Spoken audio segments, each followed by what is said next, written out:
السلام عليكم. لا تنسوا الاعجاب بالفيديو والاشتراك في القناة تشجيعا لنا لنستمر بنشر المزيد ان شاء الله.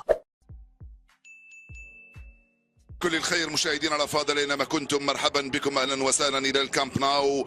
الجوله السادسه والاخيره في هذه المجموعه السابعه، المواجهه بين برشلونه ويوفنتوس، بين ميسي ورونالدو. مواجهه ستكون من اجل البرستيج بالدرجه الاولى، ومن اجل المتعه، نعم، من اجل المركز الاول الذي يحتله فريق برشلونه بفارق 3 نقاط. اليوفي عليه الفوز بالثلاثه بفارق 3 اهداف اذا اراد. هذه تسترجع عن طريق خطيره من بيدري،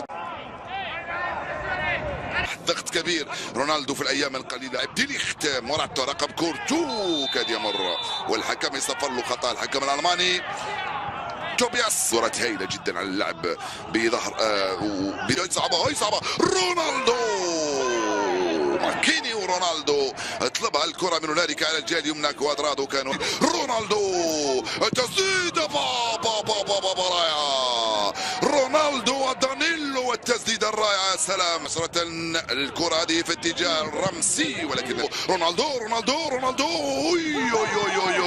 ضربه جزاء. رونالدو الروخو وضربة جزاء ليوفنتوس ولكريستيانو رونالدو، الذي يستعد لتسجيل هدفه السادس عشر على فريق. ركلة الجزاء رونالدو جول، رونالدو يفتح مجال التسجيل لليوفي ويسجل 3 أهدافه في دوري أبطال أوروبا، ويذكرنا بأيام رونالدو مع الريال عندما كان يسجل مع فريق برشلونة. حتى المخرج يروح لرونالدو بعدها على طول يروح لبرشلونة، ولماكيني لكوادرادو